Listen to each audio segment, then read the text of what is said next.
Ephesians chapter 4, verse 26. Okay? Verse number 26 to verse 27. And brothers and sisters in the Lord, if you're there, let us read all together. And again, the message will focus on unforgiveness is devil open door, or unforgiveness, the devil's open door. Verse number 26 to 27, ready, read. Be ye angry and sin not. Let not the sun go down upon your wrath. Verse 27, neither give place to the devil. Let's pray. Dear God, Father in heaven, we come to you in prayer and asking for the forgiveness of our sins. Bless this holy word. Bless the word that we receive. Bless the listener. Oh God, I pray, use your servant as I pass your information to your people. Please use your servant. Make me a blessing to your people. Cover me with your blood so that they see your presence, not me. And thank you, oh God, for your help. Thank you, God, for bringing us here in the church. Thank you, Lord, for we had a fellowship to you. And thank you, oh God, for seeing your people in the church. I pray, oh God, please minister our heart today. And we promise we will bring back the glory, for thou art worthy to receive. This is our prayer in the mighty precious name of our Savior Jesus Christ. Amen and amen. All right, be seated, please, in the presence of our God. So before that, let's check the history background of this chapter or in this book. So I want you to see here that Paul encouraged the church of Ephesus, okay? And Paul also warns the believers. What is warns here? That anger is not dealt with properly becomes sin. Are you there, amen? Everyone can get anger or angry. But Paul teaches us, of course, it is the Word of God, okay? It is the mind of God, but through the penmanship of Apostle Paul. Alright, don't forget that the Bible was wrote in two things. Man is the penmanship, God is the authorship. Amen? The authorship comes from God, but penmanship comes from men. So Apostle Paul, used by God to wrote the wisdom of God so that we can have wisdom. Are you there? Amen? Start to listen now. Okay? So Paul warns believers that anger is not dealt with properly becomes sin. And not only that, brothers and sisters, it becomes bitterness. Later, amen? So I want you to see the importance of this topic because according to the Word of God, okay, bitterness, unforgiveness, brothers and sisters, is one of Satan's greatest weapon, giving, brothers and sisters, him place or territory in our hearts. Either amen?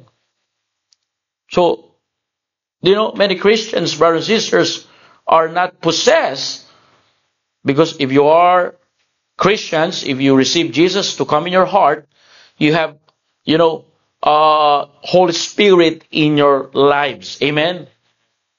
But if we are not aware, brothers and sisters, Christians are not possessed anymore, but they are oppressed and tormented and bound because of unforgiveness. The spirit of unforgiveness can torment you. Either amen? And this is the Word of God that teaches us this afternoon that we need to understand that the unforgiveness is the open door for the devil. Either amen? So let's study the Bible, alright? in verse number 26, what the Bible says. Okay, number 1, okay, the reality of anger. The reality of anger. In verse number 26, the Bible says, be ye angry. Okay? Be ye angry. But the Bible says, and sin not. So, how we study the Word of God? Simple. Alright? The Word of God is simple. The Word of God gave us conjunction. Amen? Continuous word. Be ye angry and sin not. Anger itself is not sin. Did you get the Word of God? Amen? Hello, at the back. Amen. Napakaraming tao. Grabe. Di sa kabilawa, daming tao. Amen. Grabe, oh. Iba-iba boses. Yung iba, Australian. Kanina, we have Peru. From Peru. Amen. Imagine. Last time, we have from Papua New Guinea. Praise God, we have diversity and unity in Christ. But the Bible make it clear the reality of anger. What is the reality of anger? The Bible principle is anger itself is not sin. Do you believe that God gets angry at sin and injustice? Do you believe that? Amen? God gets angry. So it means anger itself is not sin. But do you know? Human anger often turns simple. Kaya, ano po ang nangyayari? Human anger often turn hatred. Are you there, amen? Human anger often turns bitterness. Human anger often turns unforgiveness. Last Sunday afternoon, we talk about a family built on God's love. But brethren, you cannot build a godly family with the love of God if you still have bitterness. Amen? If you still have unforgiveness. Brethren, it is important tonight to understand the reality of anger. Again, the Bible teaches us the simple principles. Anger itself is not a sin. Okay? But the Bible or Apostle Paul warns us how to deal it properly. Amen? That's why it is important this afternoon to understand that, because feeling anger, okay, is human. But holding on to it leads to sin. Amen? I can anger to you, you can anger to me, but if you hold it, alright, on it, brothers and sisters, it leads you to sin. Pagka kinimkim mo yung galit mo na yan, kapag ka kinipkip mo yan, kaya minsan, pati yung preacher, sasabihin mo, pinapatamaan ka. Talagang yan ang trabaho ng preacher, patamaan at tukuyin ang kasalanan. Amen? Kung ang mensahero ay hindi nagtuturo patungkol sa kasalanan, wag na tayo magsimba. And I praise God in our church. It's not a big church, but I praise God here in our church. We talk about love. We talk about encouragement. But brethren, a true church is not always talk about encouragement. We talk about also sin. Because sin grows step by step. Are you there, amen? Sin progress. And when you hold, brothers and sisters, angry, alright, feeling angry is natural. Feeling angry is human. But holding on to it leads to bitterness, leads to impending destruction, leads into hatred and unforgiveness. And brothers and sisters in the Lord, this is the Word of God. This is not my word. And just letting you know, do not hold on to it. Amen. Acknowledge your anger, but surrender it to God before poisons your heart. Maraming Kristiyano lumayo sa gawain ng Panginoon at ngayon nasa kadiliman na, inaalipin na ng dyablo. Bakit po? Kasi pinahintulutan nila yung galit sa kanilang kapwa na manatili, mga kapatid. And brothers and sisters, do not hold that anger. Anger itself is not sin, but the Bible says, sin not. Amen. Don't hold on it. It means right away, acknowledge your anger and surrender it to God before it poisons your heart. Are you there? Amen? Brethren, this is the Word of God. Like fire, anger can either bring warmth or destruction, depending on how it controls. Are you there? Amen? Magbibisitation, nag-aaway. Saan makakita niyan? Bibisitahin yung tao, mag-aaway kayo. Bakit? Hindi niya na-control yung anger. Pinatamaan na naman ako. Salita to ng Diyos. Amen? Pagka tinatamaan ka ng salita ng Diyos, ibig sabihin, buhay ka pa. Ah? Amen? Brother Paulo. Ay, ito pala si Brother Paulo. Brother Jimboy. Amen?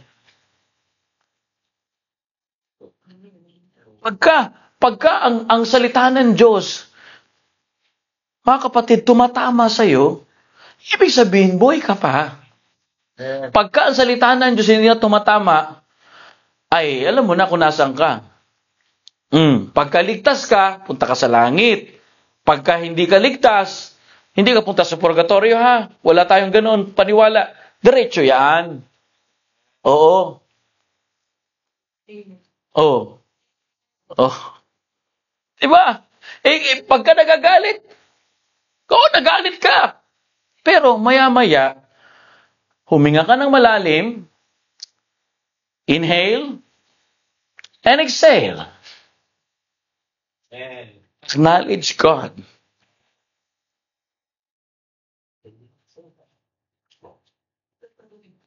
Anger itself is not sin. God gets angry.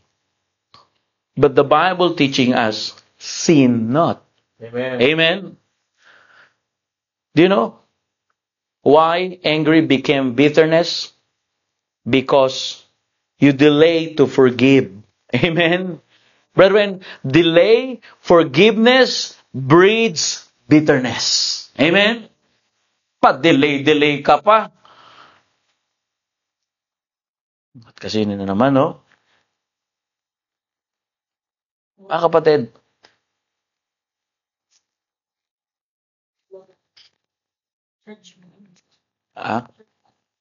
ito. So, ididikit ko dito. Ganyan po tayo ka-high-tech, mga kapatid. Mga kapatid, pagka dinelay mo yung forgiveness mo, kaya nga, pagka kami ni Crisel, nag-aaway, mag-ialis ako sa inyo. Tao lang naman din po ako eh. Amen. Away kami na asawa ko. Okay lang. Kahit may parang, kamusta ka naman? Okay naman. Parang may black eye ka. Wala ka. Ano yan? Makeup lang. Pero kailangan mo mag-sorry. Amen.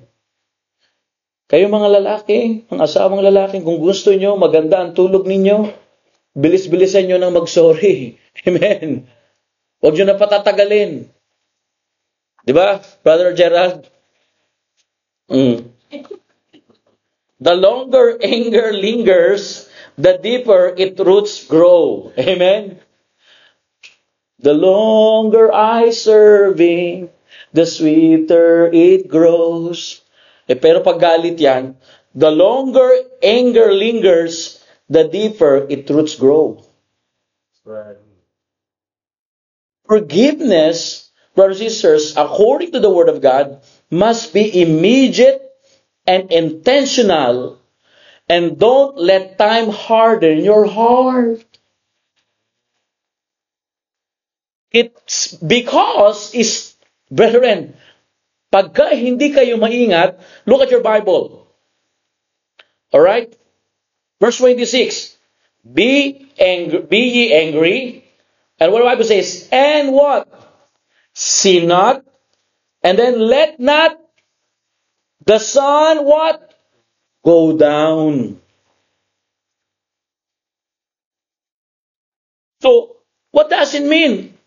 Nagalit ka ngayong umaga, huwag mo nang hayaan magdilim, galit ka pa rin. Yung mga mag-aasawa, Brother Paulo, pag nagalit ka, hindi pwedeng pupunta ka ng bahay, galit pa rin. Magdala ka na ng flowers. Di ba? Tapos yung flowers, kakagat-kagatin mo. Sorry na ha. Hindi po. Kailangan humingi ka na ng tawad. Una sa Diyos at sa taong nasaktan mo. Amen? See, forgiveness must be immediately.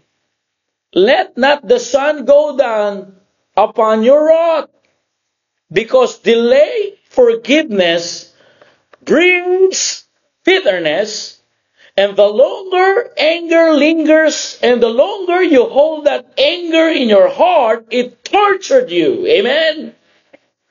And brothers and sisters, let me tell you, this is the Word of God. This is not my word. Open your mind, open your heart, and always ask the Holy Spirit that guide you in all truth, and all ask the Holy Spirit that give you a humble heart and teachable heart in the preaching of the Word of God. Amen. That the more you delay forgiveness, though not surprise, it breaks bitterness in your heart. Yeah. Brothers and sisters, don't sleep with unforgiveness in your heart. Release it through prayer. Amen? Release the unforgiveness or anger in your heart through prayer. Is that in the Bible? It is. Alright, Ephesians or Philippians chapter number 4 in verse number 6 and 7. Very popular verse. Alright? Ano po sabi po ng Biblia? In Philippians chapter number 4. Okay? Take a look. But makikita po natin ang mensahe ng Panginoon. In verse number 6. Okay? In verse 7. Very popular verse. I use it every time because this is our problem. This is what we neglect. You know? Every time we have a problem in our mind and we don't have peace of mind, we neglect something in the Word of God. And the Bible says in Philippians chapter 4, verse number, are you there, amen? Andiyan po kayo? And the Bible says in verse number 6, be careful for nothing, or be not anxious for everything, but in everything by prayer, amen? And by prayer, supplication, with thanksgiving, alright? Instead of complaining attitude, instead of complacent attitude, the Bible says, always have a sense of gratitude. And the Bible says, thanksgiving, and then let your request settled before God. Amen? Let your requests be made known unto God. And do you know what the Bible says? When you learn to release through prayer your angry and unforgiveness heart, the Bible says, and the peace of God.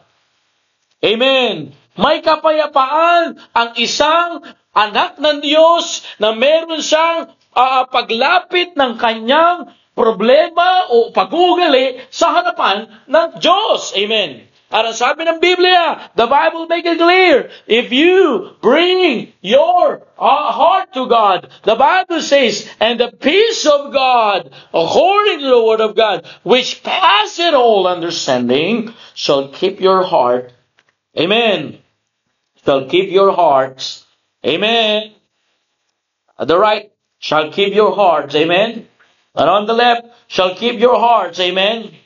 And the Bible says, amen, and minds through Jesus Christ, our Lord. Amen. You want to release your angry? Angry itself is not a sin. But if the more you're holding it, the more you delay, breeds bitterness. The longer anger lingers in your heart, the deeper its roots grow, it breeds bitterness. But praise God, we have the Word of God this afternoon. Amen? That the Bible is making it clear. Don't sleep with that kind of feelings in your heart, but release it daily through prayer. Amen? So, that's the Bible says. Okay? Number 2.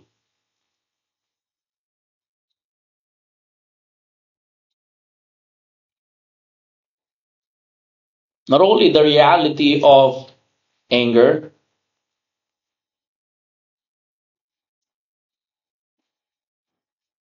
but you will understand here the danger of unforgiveness.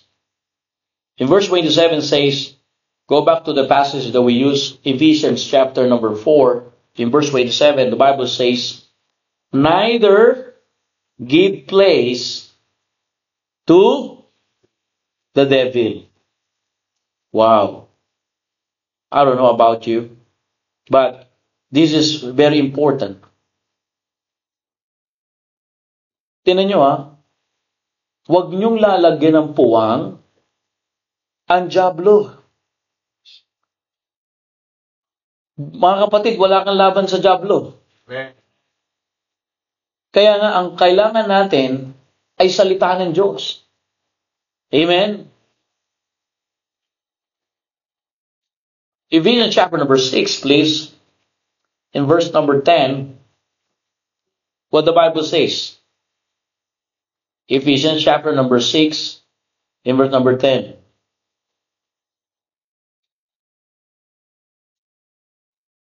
Finally, ready read. Finally, my brethren, be strong in the Lord and in the power of His might. Verse number 11. Put hold the whole armor of God, that ye may be able to stand against the wiles of the devil. Do you know the word wiles there? His method. Same method that he used in the book of Genesis, same method that he used from very beginning, can use to you today. Verse number 12. Ready, read. For we wrestle not against flesh and blood, but against principalities, against powers, against rulers of the darkness of this world, against spiritual wickedness in high places. Verse 13, wherefore take unto you the whole armor of God, that ye may be able withstand in the evil day, and having done all to stand. What does it mean, brothers and sisters? That ye may able to stand. Be strong in the Lord, and there's instruction here, brothers and sisters, from the Word of God, that you can able to stand against the devil through the armor of God. And if you study this, you will see the armor of God, the shield of faith, the helmet of salvation, and you will understand the loins. All right? But in verse 17, take a look how you fight back, how you overcome Satan. In verse 17 and verse 18, let us read all together. Remember, ready, read. And take the helmet of salvation, and what? And the sword of Spirit, which is what? The Word of God. And according to the book of Hebrews chapter 4, verse number 12, the Word of God, what? Is powerful as two-edged sword. So our weapon is the Word of God. Hey. The more you apply the Word of God, the more the devil don't have place in your heart. Are you there, amen? Because if you're not busy in God, you will be busy in sin. You will be busy in temptation. And verse 18, the Bible says, praying what? Not once. Take a look. Verse 18, praying what? Always. With all what? Prayer and supplication in the Spirit, and watching thereunto with all perseverance and supplication for all Christian, believer, saint of God. Why? Because, brethren, the danger of unforgiveness give place to the devil. Amen. Unforgiveness, brothers and sisters, creates an entry point that Satan gains legal ground when we refuse to forgive. Imagine when you have unforgiveness, he had a legal ground in your body, soul, and spirit. Even you are saved, even you are Christian, and even you are churchgoer. And no surprise, okay? Why? When we become a Christian, it's happening. Because the Bible says we wrestle not against flesh and blood. Amen? There is a spiritual battle. Christianity, brethren, don't forget, is not a playground. It is a battleground. Every day you need armor of God. Every day you need the sword of Spirit, which is the Word of God. Amen? Yan po ang sabi ng Biblia. That's why when you have angry and unforgiveness, it creates window or entry point that Satan gains legal ground when we refuse to forgive. Are you there, amen? Is that in the Bible? It is. Another verse, 2 Corinthians chapter 2, please. 2 Corinthians chapter 2, verse number 10 and 11. Mga kapatid, babantayan natin ito.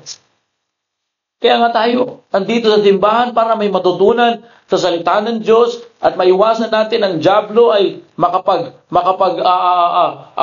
hanap ng paraan para tayo ay mapanghina niya sa ating pananampalataya. At salamat sa Panginoon, 2 Corinthians chapter 2, in verse number 10 and 11, this is what the Word of God says. Basahin po natin. If you're there, say aloud, amen. 2 Corinthians chapter number 2, verse number 10 and 11. Kaya pagka dito sa simbahan, akala nyo pinapatamaan kayo? Huwag yan ang ganyan ang isipan nyo. Nagkakaroon na ng puwang ang dyablo sa puso mo. Hindi yan galing sa Diyos. Huwag kang makikinig dyan. Kasi kaya ka nagpunta sa simbahan para makatanggap ng pangangaral. Anong saysay na pumunta ka sa simbahan na wala kang natutunan? Nabasa naman natin sa salita ng Diyos. Binabasa ko naman sa inyo. So, kita nyo naman sa salita ng Diyos ito. So, huwag nyo ibibintang sa mga mangangaral na pinapatamaan kayo. Nagkataon lang talagang mayroon na siyang puwang sa puso mo. Kaya mayroong siyang stronghold. Do you know that? Satan have a stronghold now. And the reason you believe what the devil is because he had a stronghold. But the Bible makes it neither give the place to the devil. Amen? How the devil have place in your heart? Simple. When you're angry, okay, lingers longer in your heart, it becomes bitterness. And Satan, brothers and sisters, create an entry point, and not only that, Satan gains legal ground. And when Satan have legal ground in your heart, tormentors are allowed access. Are you there, amen? What the Bible says, verse number 10, are you there, amen? Let us read all together. Sabi po na Bible, 2 Corinthians chapter 2, verse 10 and 11, the Bible says, ready, read. To whom ye forgive anything, I forgive also. For if I forgive anything, to whom I forgive it, for your sakes forgave I it in the person of Christ. Verse number 11. Lest Satan should get advantage of us, for we are not ignorant of his devices. So, this is the purpose now. You are not ignorant. Alright? The devil can access in your body. The devil can access in your mind. The devil can control legally, even you are Christian. The devil cannot possess you because the Holy Spirit in you. But he can mislead you. Amen?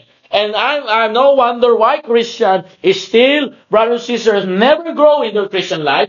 Because the problem is the devil have entry point and create something in you. And he, brothers and sisters, tormented you. But the Bible says, according to the Word of God, lest Satan should get advantage of us. Amen? And the answer of our sin problem, brothers and sisters, brethren, listen to this, sin problem cannot fix another sin. You need God's Word, you need to apply the Word of God. You need forgiveness. Because unforgiveness invites torment of Satan. And let me tell you, I love you. That's why I tell you, I'm not here to attack you personally. Satan that deceive you. Amen? Para tayo si Manny Pacquiao eh. Nakikipaglaban sa jablon. Para ako si Manny Pacquiao, nakikipaglaban. Hindi madali. Yung mag-freeze ka ng ganito, sasabihin mo to sa kapwa mo Kristiyano, ano sasabihin sa'yo? Ang yabang mo naman. Kala mo perfect ka. Hindi ako perfect.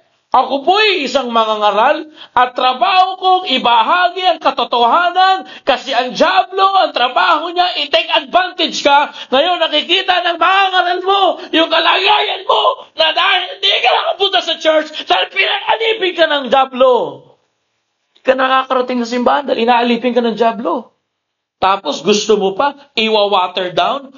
Ganito sa simbahan ng Baptist Church. The more na nakikita ang kasalanan, the more na pinipreach natin. Because the sword of the Spirit is the Word of God. Our weapon is the Word of God. Learn to forgive. Brothers and sisters, the importance of the Word of God must be prevailed. Forgiveness must be immediate and intentional. Don't let time harden your heart. Do not delay forgiveness.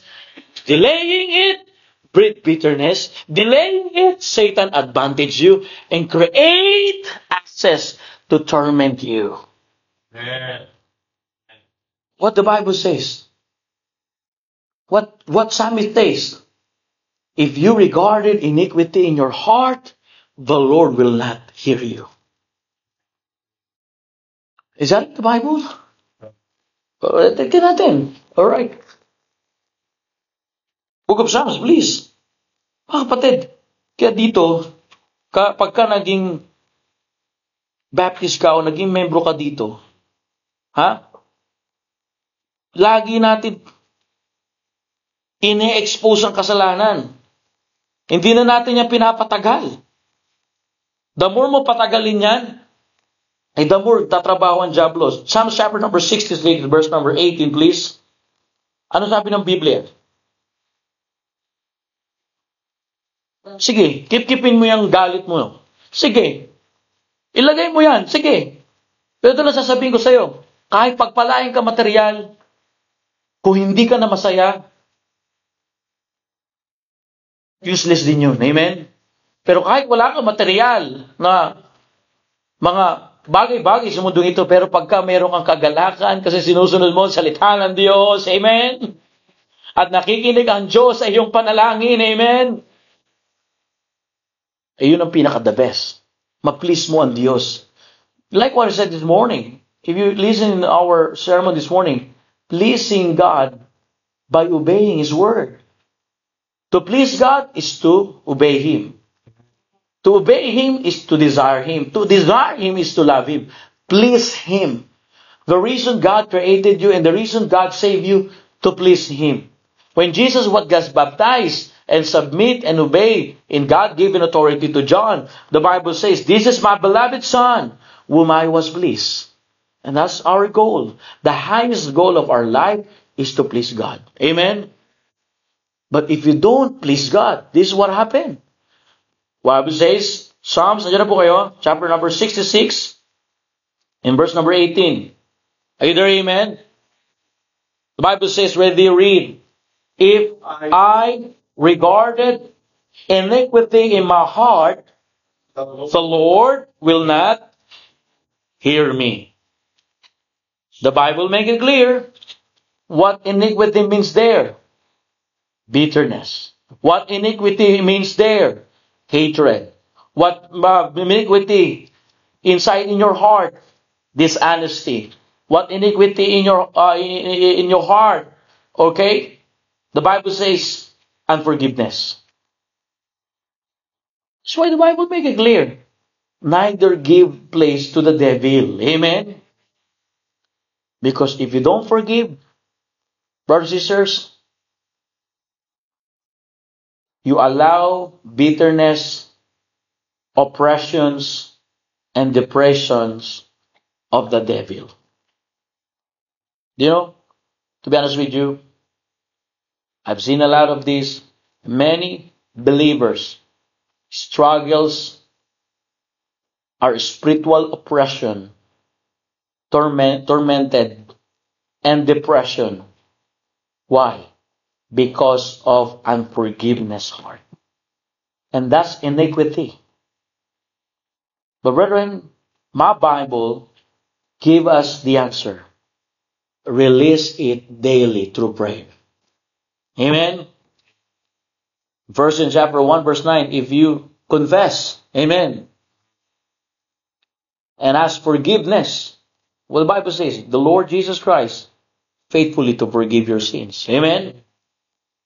Because unforgiveness, brothers and sisters, invite torments.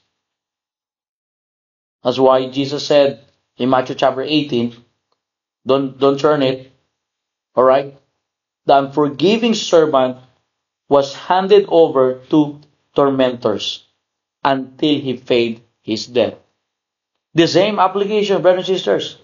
Many Christians live tormented lives, not because of demons attacking them from outside, but because of unforgiveness has given Satan permission to torment them from within. Amen? Sometimes sinasabi, Brad, dinajablo ko ngayon. Amen. Lakasan mo. Diba? Sinajablo ko ngayon, Brad. Okay? Minsan, kawawa na si Satanas eh. Lagi na lang natin nasisisi. Amen. Pero problema, yung puso natin. Sabi ni Satanas, hindi na nga kita pinakikialaman. Ikaw naman patago-tago ng kasalanan sa puso mo. Nagkakaroon ako ng pagkakataon. Di ba? Amen? Ang hilig mong magbukas ng cellphone, kung ano nakikita mong kembot dyan. Lakas na kasi mo, amen, brother. Tapos sasabihin mo, ginajablo ka, kung kinulos mo na yung cellphone mo, tinurop mo na, at nag-start ka na manalangin, di wala ka pa nakitang kumembot. Sabi ng mga taga-pers, ano bang problema sa pagkembot? Huwag na natin palalimin. Kembot lang. Okay? Amen? Brother, tawa-tawa ka doon sa likod. Kala mo, wala ka tayong camera. May CCTV kami dyan sa taas na sa building na yan. Nakakonect dito sa Newman. Barney Well. Pag puro kembot, pray naman din. Pag minsan-minsan, amen. Hello? Kaya napakalagay yan, mga kapatid Amen. Mark chapter 11, nasa Bible po ba? Verse number 25. Si Brother J, nandiyan po ba si Brother J? Ikaw, lagi Brother J, pagka lagi ka nang tutok ng cellphone dyan. Pagka lagi nakatutok sa cellphone, sinasabi ko sa iyo, yari tayo kay taning yan. Pero pagka lagi puro ka panalangin, ang sabi ng Bible, Mark chapter 11, verse 25. Basahin po natin ito. Maganda po ito. Ano po sabi ng Panginoon? Mark chapter 11, verse number 25. Are you there? Amen? Ready? All together. Mark chapter 11, verse 25. Andiyan na po kayo. Sabi po are you learning? Amen? We are in the school of God. We are in the church of God. Brethren. And brethren, by the way, church is like a hospital. Everyone here need healings. Amen?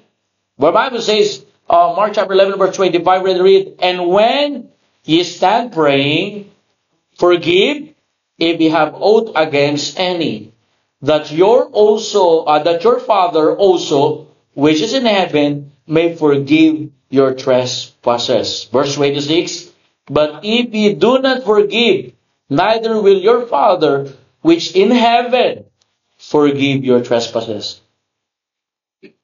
Brethren, Church Newman in Perth, magpa-5 o'clock na, simpleng turo ng Biblia. Pinatawad na sila ng Panginoon. Bakit ayaw mo pang patawarin? Yeah. Alright. It's alright. God, the Father, already forgave Judith. And why I don't forgive him? God already forgave her. Amen? Why I don't forgive her? The problem is within. Amen? So it means, brothers and sisters, according to the Word of God, okay, unforgiveness hinders your fellowship with God the Father in heaven. Amen? That's why what the pattern of prayer in Matthew chapter number 6, Jesus said, Our Father which art in heaven, hallowed be thy name, thy kingdom come, thy will be done in earth as it is in heaven. So what is in heaven? Love. Amen? If in heaven, alright, enjoying the love of God, the Bible says if you do the will of God, if you obey the will of God, brethren, what's happening in heaven can happen in earth. You can love the unlovable. You can love your enemy. Even they despise you, curse you. Brethren, it is important that when we pray, brothers and sisters, we cast out the devil. Amen? But the more you keep holding in your unforgiveness heart, brethren, unforgiveness invites torment. Many Christians live tormented lives. Not because of demons attacking them from outside, but because unforgiveness has given Satan permission to torment them from within. Amen? But what's the principle of the Word of God? So that Satan don't have permission or he don't have access or entry point in your life. God already forgive them. Learn to forgive. Amen. Tapos ang usapan. Sabi ng mga Australiano, no drama, mate. Kaya mga Pilipino, ang dadrama eh. Kakapanood ng mahal. Ano ba yung pinaparin nyo na? Maalala mo kaya? Yan si, nagkukwento sa akin ng nanonood yan. Yung mga yan, nabutan niya, yung Mara Clara. Abay, pagka nanonood pag umiyak si Mara, iyak din eh. Kaya pagka dinilang problema, iniiyak ka. Alam nyo, pagka ang bata umiiyak, pag problemado, hindi niya tinitake yung turo mo na para sa kanya. Kaya siya umiiyak kasi ayaw niyang tanggapin. Pag ikaw ay Kristiyano, hindi ka naman na bata, ang tanda mo na, grabe naman makasabi ng ganun. Totoo naman eh. Ginugupitan ako ni Brother Gerald kagahapon eh. Lumalabas yung puti bro, no? Magaling lang tayo magtago eh. Syempre, kaya kailangan natin ng mga konting napandikit para matago yan. Pero alam niyo po ba, pag ikaw ay kinorek, tapos iyak ka pa rin ng iyak, hindi totoong repentance yan. Ang totoo niyan, pasama ang loob mo. Kasi nakalimutan mo yung turo ng salita ng Diyos. Or sinasadya mo na hindi sundin ang salita ng Diyos. Amen. The danger of unforgiveness. Number 3.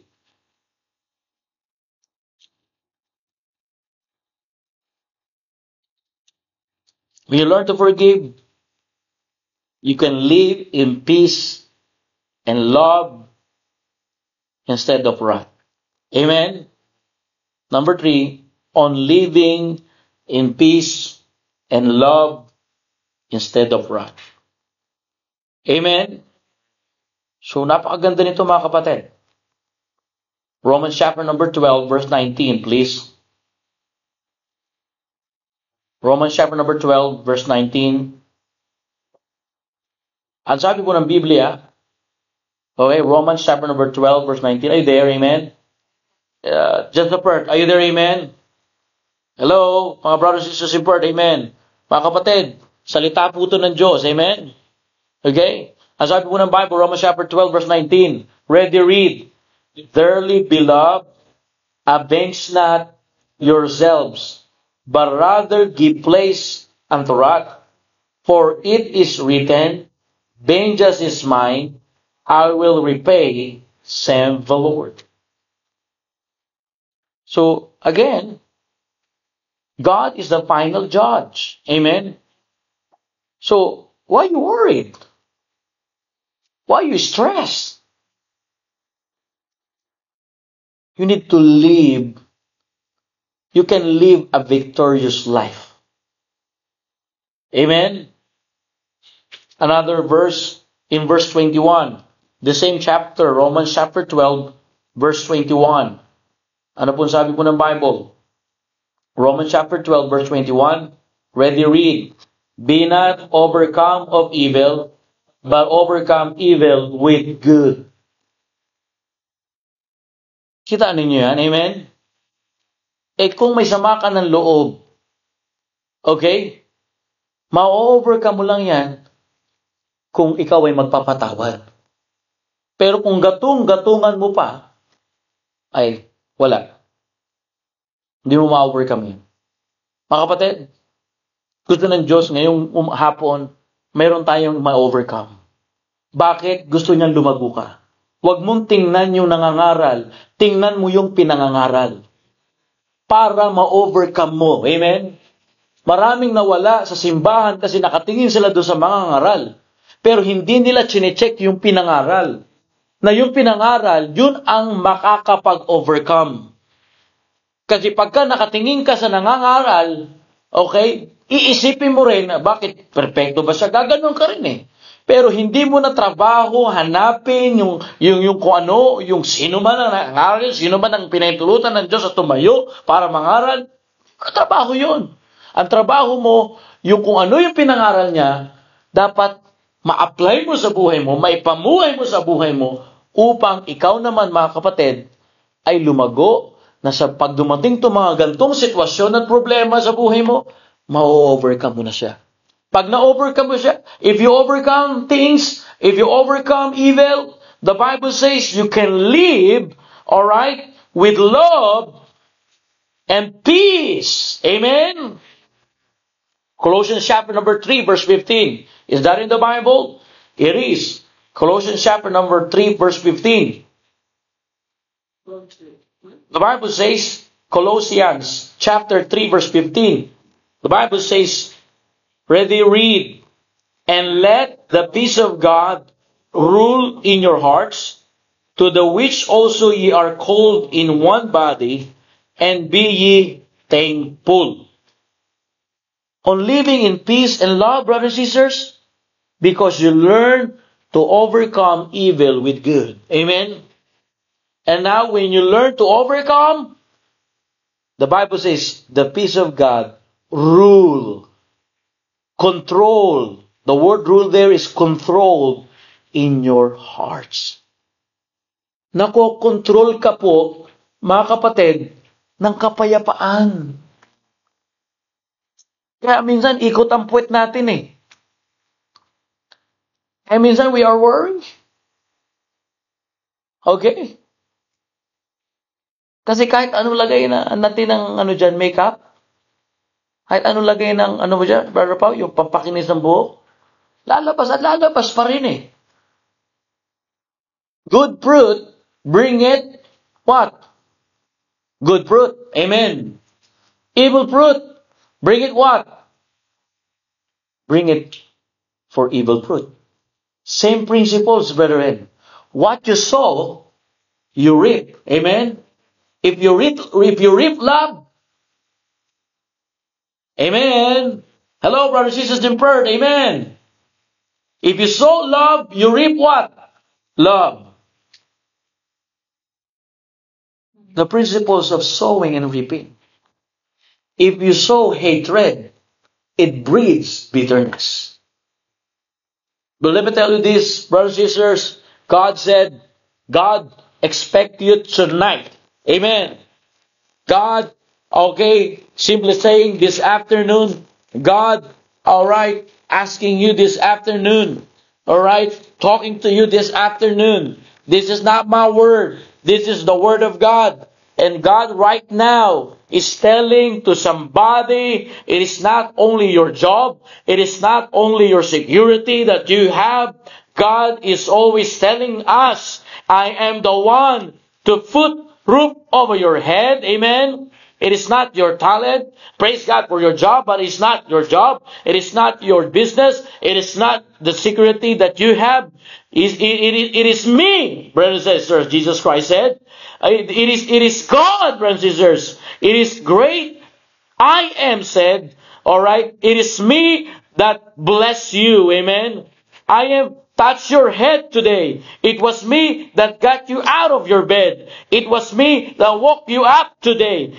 Brethren, let me tell you this. Let God rule in your heart. Let the peace of God control your heart. Amen. Release daily through prayer to God. Amen. And you can live peacefully with love in your heart. Brethren, this is the Word of God. I try my best to bring the information. But please, it is your job that the Word of God govern your life. Learn to apply the Word of God. Amen? Do not give place to the devil. The Bible says we are not ignorant in the wiles of the devil. We have the words that help us. The Bible says, let the peace of God rule in your hearts. Brother Daniel, how it can happen? Verse 13. Forbearing one another. Amen. Forgiving one another. Amen. If a man have quarrel against any, even as Christ forgive you, so all do ye. Amen. Brethren, unforgiveness is the devil number one puts hold. But brothers and sisters, the Word of God, the Bible make it clear. God calls us to forgive. Not because the offender deserve it, but because we need freedom in our lives. Amen? We don't allow and we don't give Satan access and entry point in our lives. We can live peacefully. Again, God called us to the preaching of the Word of God this afternoon. Not because the offender deserve it, but because we need freedom. Forgiveness does not mean approval of sin, but release from bondage. My question this evening, are you tormented? Are you restless, unpeace, and bound by bitterness? Tonight, choose to release to the power of the Lord Jesus Christ. Amen. God alone. God alone perfected something to you. Do not listen what the devil lies. Hindi ako dito para magpatama. Nandito ako para ipokrima ang kasalanan. Sabihin na tayo dapat bilang anak ng Diyos ay deserve na mamuhay na may kapayapaan. But brethren, like what he said, trust the Lord. Amen. If we place our trust in the Lord Jesus, He is the rock in a weary land. He is a shelter in the time of storm. He is a friend when you are friendless. He is a bread, a living bread when you're hungry. He is a living water when you're thirsty. He is a refuge. He is our Savior. He is our stronghold that will never fail us down. Let's come to the Lord Jesus Christ. Let's come to the Lord. The key verse here remind us, the Bible says, neither give place to the devil. But why not? Brethren, come to the Lord and allow Him to rule. The Bible says, let the peace of God rule in your heart, to which also ye are called in one. God called us to forgive. Not because the offender deserve it, but because we need freedom. We need freedom from bondage. I hope the message is clear. Let's come to the Lord in prayer.